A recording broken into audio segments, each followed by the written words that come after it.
This is the Sensitive CEO Show, igniting sensitive entrepreneurs to grow your heart-centered business.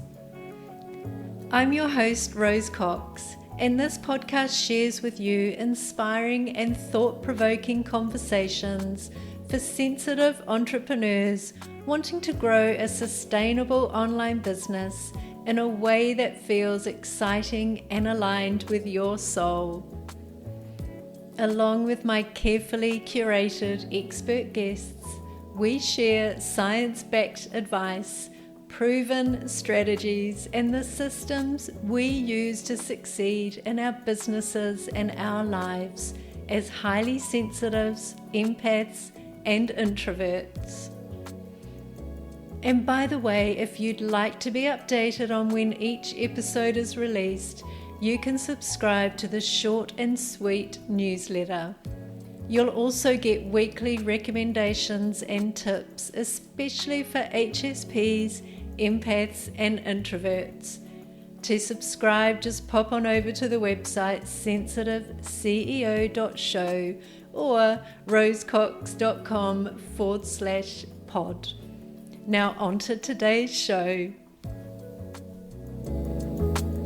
Hey, it's Rose and welcome to another episode of the Sensitive CEO Show. In today's episode, I have the pleasure of talking with Bevin Niemann. Bevin is a co-founder of the Empowered Sensitive Leaders community, which helps lightworkers, empaths, and mystics craft a lifestyle and career that nurtures their sensitivity.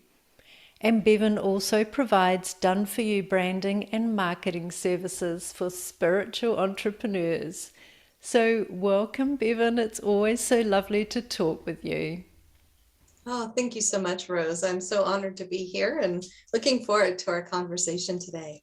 Oh, me too. And I love your topic, lifestyle design for sensitive entrepreneurs. But before we dive into that, I'd love you to share a little bit about your background and a bit more about what it is that you do. Sure, absolutely. I guess it's been almost a decade since I found out that I was a highly sensitive person. Of course, I think like most people, it was life-changing to recognize that this is just a temperament trait and it's normal for 25% of the human population. And after I did that, I felt really called to reach out and connect with other HSPs. And so I started a meetup group in my living room. I had people come and I taught classes. I was learning about the trait myself and then also teaching as I went. And people began to come up to me after those monthly gatherings and ask me questions, advice. And that's how I decided to become a coach.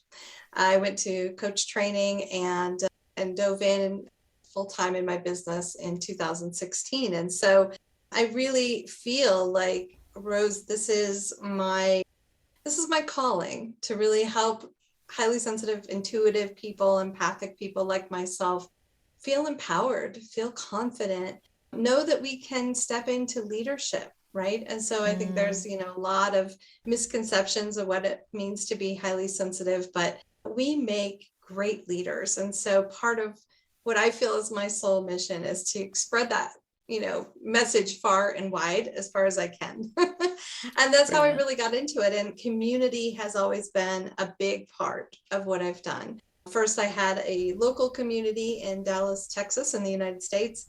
And then I took my communities online, and now my community serves members from 6 different continents. And it's just wonderful to bring people together. We need to gather with other sensitive people who understand what it means to perceive the world in this way and feel relieved that other people get it. Other people understand our way of being. I love that. I love everything about what you said. And I love how you said that we make great leaders. Can you dive into a little bit about that? Like why you believe we make great leaders as highly sensitive people? Sure, absolutely. Highly sensitive people are very attuned to what's happening in the group, whether that's, working in the corporate world, running your own business and collaborating with other people, or volunteering for an organization and being a part of, working on a cause that you're passionate about. We just can sense and see, because we process everything so deeply, and we're really attuned, especially those who resonate and identify as empaths. We can see what people need. We can sense what people need, and we're really not in leadership for it to be all about me, right? As a matter of fact, most HSPs and empaths are like, I don't really want it to be all about me. I don't want to be in the spotlight. But we do it very well. We are usually great, effective communicators. We tend to have emotional intelligence. We can understand and hold compassion for what people are going through, whether that's someone that's reporting to us directly, or a colleague, or a friend, or a family member. And our goal, I think, is to have everyone succeed. Right. So we've seen examples, Rose, of leadership where, it's all about the leader. It's all about all the people underneath that person, making them successful, putting them in the spotlight, making them wealthy, whatever that may be. But I think that sensitive leaders approach this differently. We actually want everyone to be successful. We want everyone to be healthy, happy, fulfilled in their work, and sometimes it can be a challenge, too, of course, leadership, when there's conflicts and things like that. But I think that our ability to look ahead in the future and kind of predict, if you will, if we go down this particular path and make these decisions, here's how it will impact people and clients and customers in our environment. We're really good at all of these kinds of things, looking at things from a very holistic viewpoint. And a lot of HSPs and empaths are also highly intuitive. So we use that gift of being able to use pattern recognition and gather all the data, whether that's consciously or subconsciously, and then kind of get these insights that lead us, or feelings that lead us to take a particular action or make particular choices that are going to be more beneficial to everyone who's involved. So that's what I've noticed in leadership. I love that. And I got a beautiful visual of an HSP leader sort of pulling people up to be by their side, rather than, I guess, a lot of or not a lot, but some leaders, as you alluded to, it's all about them kind of being at the top. But for us, we want others to join us, and we want to help them. That's such a big part, isn't it? It is. I think that we tend to be drawn towards collaboration more than competition, right? We don't see it as, if I win, another person loses, or vice versa. We see it like, how do we rise all the boats, as they say, like rising tide lifts all the boats. That's what we want. We want everyone to be successful and happy and fulfilled, and that's the unique part of what we bring to the table. Yeah, absolutely. And there's plenty for everybody, isn't there? There is. Yeah. So I'd love you to talk about lifestyle design for perceptive souls. Tell us a bit about that. Yeah, absolutely. I think, recently I've realized that a lot of my clients, even though they weren't using the term lifestyle design specifically, that's what they were talking about, right? And I began to read about this several years ago.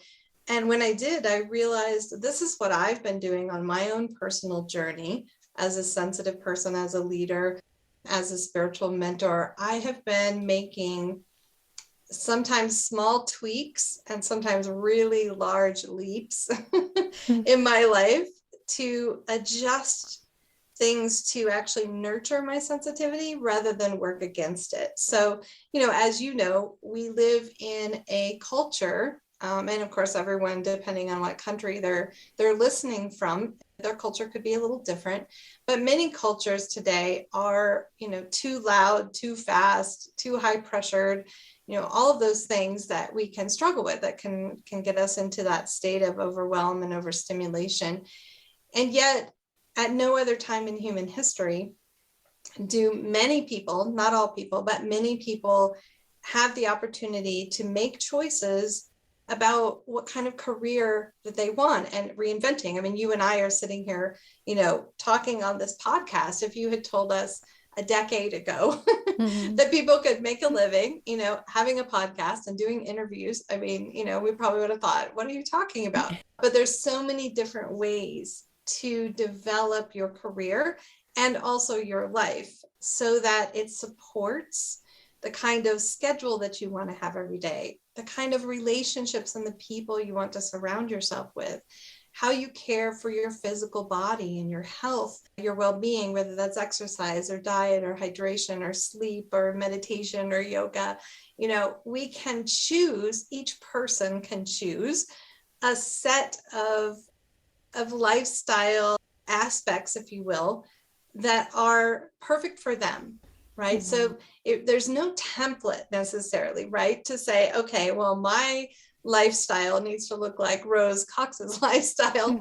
You're going to develop your own parameters of what that looks like, and I'm going to develop mine, and maybe some of those have an overlap, but maybe I have some unique ways that I do. It's everything from honoring your circadian rhythms, like when do you like to go to sleep? When does your body want to wake up? When are you most productive? When do you need to have rest and downtime?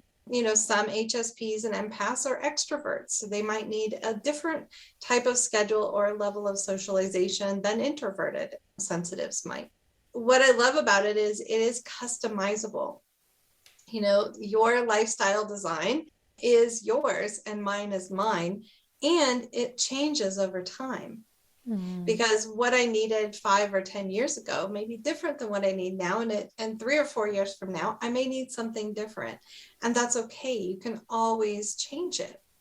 So this is what I love. And we really started focusing on this inside of our community to really help people look at all of these different aspects of their life and be empowered to make those conscious choices for themselves, to have less and less overwhelm and overstimulation and more wonderful, nurturing relationships, a career, a job, a business that really supports them, health that works for what their body needs, and so on and so forth.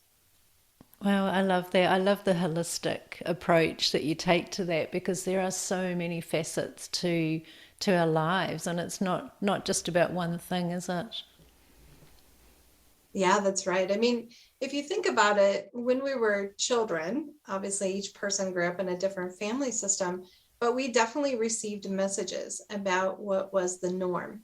What was the norm for your schedule? What was the norm for the kinds of careers that you might pursue? What was the norm for, how you eat food, everything, right? Every aspect of our lives. When you sleep, when you wake up, what kind of media you consume. We were very influenced by our early caregivers. And then, of course, we went out into the world when we were young adults, and we were influenced by our peers. We were influenced if we, went to college or, studied somewhere, by the employers that we might have worked for. But it really is about being more discerning, asking questions like, just because this is the way I've always known it or always done it, or this is the societal expectation or my parents' expectation or my peers' expectations, does that work for me? And giving ourselves permission without guilt to make the changes that really work for us, that help us to have the lifestyle and the career. And for some people, that may be, if they're retired, that may be something like the causes they volunteer for, with what they're involved in, projects and or creativity or whatever that may be. But really creating something that works for you and being unapologetic about making those choices for yourself.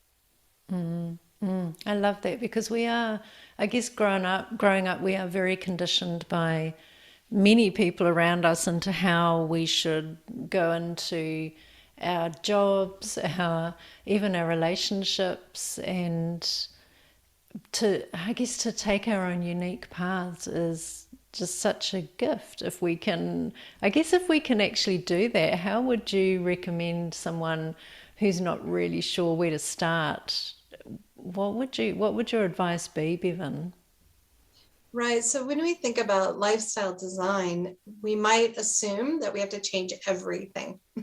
And then that would be really overwhelming, right? Because it's just not possible. Like there's only so much change that any individual can tolerate. So what I would recommend is, what is most challenging?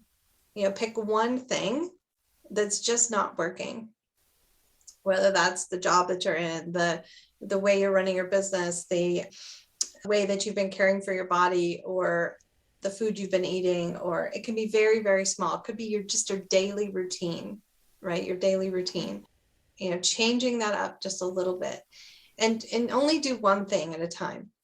Only choose one thing. If you decide, okay, I want to work on having better relationships, that is just a huge aspect of our life all by itself. So if you worked on that, that could take a year. It could take 2 years. It is a lifelong journey. As I was saying, it's going to be a continuous process of assessing what it is that we need, probably until the end of our life.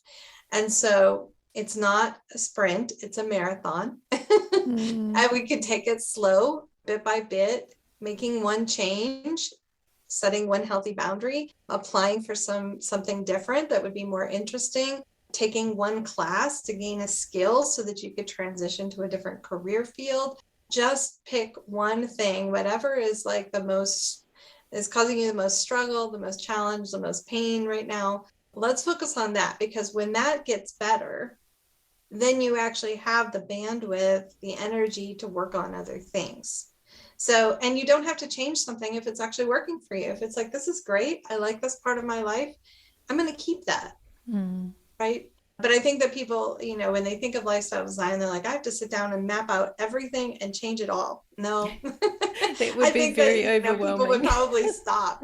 Yeah, definitely. I love that you say to start with one area, and I guess you can start with the area that you're most uncomfortable in and work on that, and then once you've got that sort of dialed in, then move on to the next one. Right. Yeah. And it's okay to take a break too, and to say, you know what, I just want time to integrate. I've made some big changes. Maybe I moved to a different location. Maybe I took on a different role at work, whatever that is. And I just need some time when I'm not going to change anything. I'm just going to settle in with this before I decide to choose something else. So I know one of the things that sensitive people can really struggle with, and I've been there myself, is perfectionism. Like, I have to get this life like completely perfect, all balanced, everything aligned. It may never happen completely. There's probably always going to be something that we're working on. And so how do you do this in a way that's life affirming rather than pushing and critical of yourself? I think that's a really important point to make. I love that. And something I just thought of with when you're changing various parts of your lifestyle, say for example, if one of them is bringing more meditation into your daily routine, that's going to have ripple effects, isn't it, on the other areas as well? Oh yeah, everything is interrelated. So whatever work you do on any aspect, it will probably show up and benefit other places and parts of your life. The same thing with health. You're like, okay, I just want to get out and I want to walk a little bit every single day. Well, because you're going to, be working with your body, partnering with your body, getting more physically fit, feeling more energized, that will probably have a positive impact on your business, on your relationships. It's all interrelated for sure. So I guess in the beginning, if it feels really overwhelming, I guess for people to know that once you start making these small changes, it gets less and less overwhelming, because the other areas of your life that you can make changes in will definitely impact the other ones that you want to work on next. Yeah, absolutely. Yeah. And I do want to mention that with some of this, the changes may be really easy, right? It's like, okay, I'm gonna cut out this particular food. I don't mean that's necessarily easy. I'm working on cutting out sugar right now, and it's much more challenging than I thought it would be. But if you're making a minor change, and you're like, okay, that was pretty easy. It was pretty easy for me to integrate. But there are some parts of lifestyle design where For example, I've had this happen in my own experience and then with my clients is, you know, gosh, I realized that this relationship I'm in is not working for me at all. And that can take some time to come to terms with. And that can be a difficult decision process to make, especially for someone who feels so deeply for other people. So I would say that in my experience, the relationship sector can be one of the most challenging places to make changes, especially, for example, if you've never really set boundaries in that relationship before, and now you start doing that and it brings up conflict. I think we just need to be gentle with ourselves. I'm considering moving, possibly even to another country. That is a huge change, right? And so I'm really not making changes in anything else because of that. I'm just like, this is enough. And I needed to take it one step at a time and not try to rush. So the bigger the change is, the slower you have to go in the process, and the more time I think that we need to integrate. Yeah. Wow, that's massive. What country are you thinking of moving to, Bevin? Oh, my partner and I are considering moving from the United States to Mexico. And Wow. that would involve a lot of paperwork, learning new cultural traditions, practicing Spanish, just a lot of things, the different currents, understanding what the legalities are of the place that we live. So every day what I'm doing is just watching some YouTube videos or doing a little bit of research and educating myself a little bit at a time. I have an app on my phone and I'm, practicing Spanish for about 30 minutes a day. So, even if it's a giant change, right, a huge change, I know that that's how it felt for me when I left the corporate world and I started my own company. I did that over a period of years. I worked for someone else, and then I did, this work on the weekends and in the evenings. And then I went to a part-time job, so I still had some financial stability. And then I grew my business to be part-time, and then eventually, but I didn't do it overnight. And there's nothing wrong with making a huge change overnight.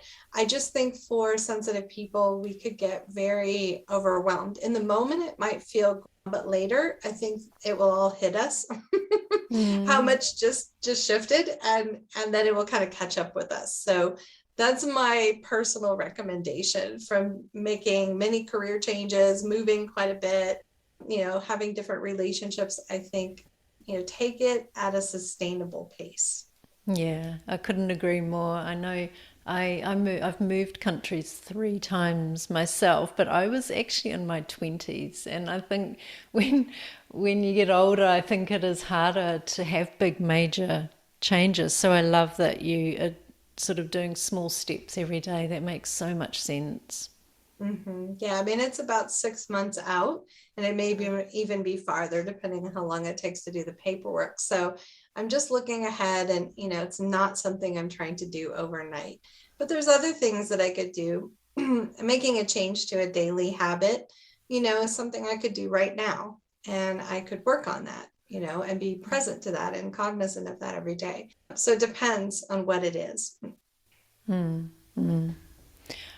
I would love for you, changing gears a tiny bit here. In the introduction, I shared that you help people with branding and marketing, and I would love for you to share a little bit about that, please, Bevin.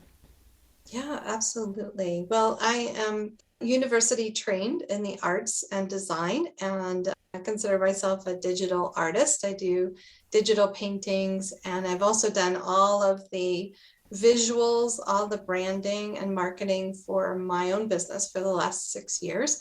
And I've recently had some people coming to me and saying, I really don't have time for this, whether it's a new entrepreneur or someone who's wanting to really shift that branding and marketing and kind of take it to the next level. I can do everything from create visuals to write, for landing pages, websites, blog posts. I like to focus on more evergreen type of things that people can use over and over and over. One of the things that I'm going to be offering in my online community coming up in the next couple of months is an opportunity for people to get on Zoom.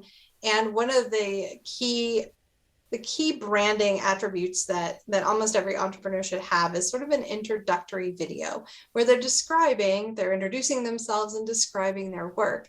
So for example, I'm going to have people get on, they will have a small audience of whoever's on the Zoom call, and then we'll record it and I'll do kind of a light edit and people can use that as a takeaway. So I love to do that work. I love to write. I'm a published author and I've written 4 ebooks in addition to that. So yeah, I'm just starting to branch out into this other area of really helping people who are a little overwhelmed with all that part. I think a lot of people go into healing work, intuitive work, coaching, therapy. When they first get in, they think, okay, I'm going to spend, 80% of my time serving clients.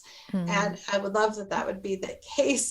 But what I found for myself, and I'd love to hear your perspective on this, Rose, is that we actually spend about 80% of our time when we're a new entrepreneur marketing ourselves and building an audience and really trying to understand what exactly it is that we're offering and what solutions we're offering to clients. And we spend a lot more time doing that than actually the service. And that can be frustrating for people sometimes. I know it was for me. And then I just realized, I'm just going to accept that that's true. And I'm going to see my marketing as service, not just when I'm sitting down in a one-to-one session or a group program, but I'm going to see my blog posts that I put out there, my newsletter that I send out, my website as serving people, educating them, advocating. Some people may never become a paid client, but they're still getting a benefit from what I'm doing. So when we start to change our mentality about that, we have less resentment about the marketing piece. Yeah, I love that. I love the angle that you put on that because you're absolutely right. It is around 80% of the time building the systems as well in your business and the marketing. But when you put the angle on it that the marketing is actually a service and you're providing value to people, and whether or not they become a paying client, it's about providing the value, isn't it? And then if people want to know more or work further with you, then there are other avenues to do that. Right, exactly. Yeah. So this has been wonderful, Bevin. I could talk to you for so much longer, but I know that we're keeping these episodes to around 30 minutes. But I have one question that I would love to ask before we wrap up. When you feel overwhelmed or unfocused, what do you do? Yeah, I was thinking a little bit about this, and one of the things I do is really tune into my body. So in addition to being an HSP, I'm also an INFJ in the Myers-Briggs. And my least dominant awareness trait, whatever you want to call it, is being in touch with being present right here, right now. And sometimes I just float around in my head and I forget I even have a body. And I found that my body is a really powerful antenna and it's telling me something. So when I'm getting confused, when I wander around and I can't decide what I'm supposed to do, or if I go into a room and I forget why I went there, or I just feel some energy sort of rising up in my stomach is a lot of where it is, or I feel my shoulders sort of tensing up and pulling up towards my ears, I realize, okay, I've reached my stimulation level. Like I need to stop. And what I try to do, generally speaking, well, first I try to breathe and I acknowledge that this is what's happening to me. I used to make myself wrong for being overstimulated until I realized that this is just how my nervous system is built. And it still happens to me. It happens, gosh, probably on a daily basis, if not a weekly basis, even though I've been doing this work and teaching about this for so long. So the breathing part helps, acknowledging it helps. And then the second part is I like to go into nature and I like to take my shoes and my socks off. And I like to put my feet on a stone, on a piece of wood, in the earth, sand, wherever it is, and just breathe and feel connected, right? So I can return to center. One of the things I teach about is what I call the personal energetic baseline, which is our energetic vibration, right? Each person has a unique frequency, a unique vibration. And sometimes we spike up above that vibration, like if we get angry or fearful or, whatever that may be, really intense emotion, it kind of spikes up and we lose that center line, that center frequency. And sometimes we drop below where we feel exhausted, drained, tired, unfocused. And I'm realizing as I see where these extremes are, okay, what is it I need to do to pull myself back to the center? What do I need to do to pull my energy back into my body, be really present right here, feeling my breath going in and out, feeling my toes contacting the natural world underneath them, and just going, okay, I need to refocus myself. I need to come back in and reclaim my bandwidth, my energy. And that really helps for me. And sometimes I'll even say to the people in my life, because most of them are HSPs, or they know, because I'm very open about this, I'm feeling really overwhelmed right now, or I'm feeling triggered right now, and I just need to take a break. And that really helps to be able to just vocalize it, to say, this is what's happening for me. Because otherwise I used to think, well, why am I angry right now? Or why am I sad right now? Or, and now I just go, oh, I'm acknowledging that this is what's happening. And it's okay. It happens to every sensitive person, and even people that are less sensitive at a certain point. So I think reducing the shame about it, acknowledging it, and then, for me, getting into nature is the key.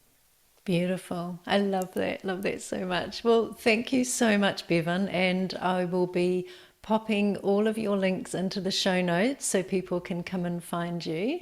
But yeah, thank you again.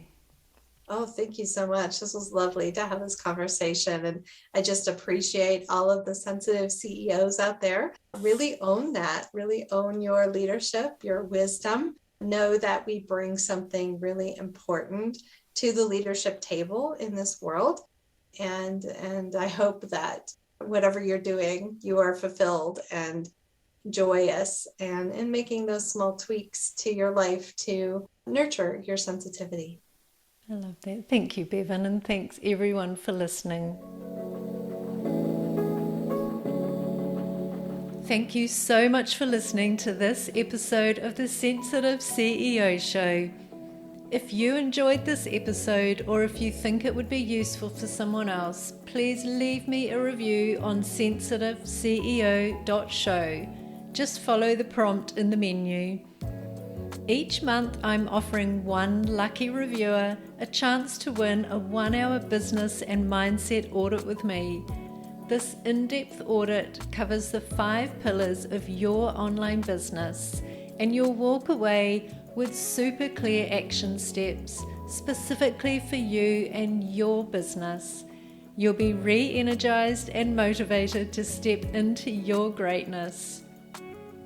You'll also find all of the show notes for each episode on the website sensitiveceo.show. And while you're there, make sure you subscribe to the short and sweet newsletter. You'll get weekly recommendations and tips, especially for HSPs, empaths, and introverts. And as the name implies, the email is short and sweet. The Sensitive CEO Show, igniting your sensitive superpowers.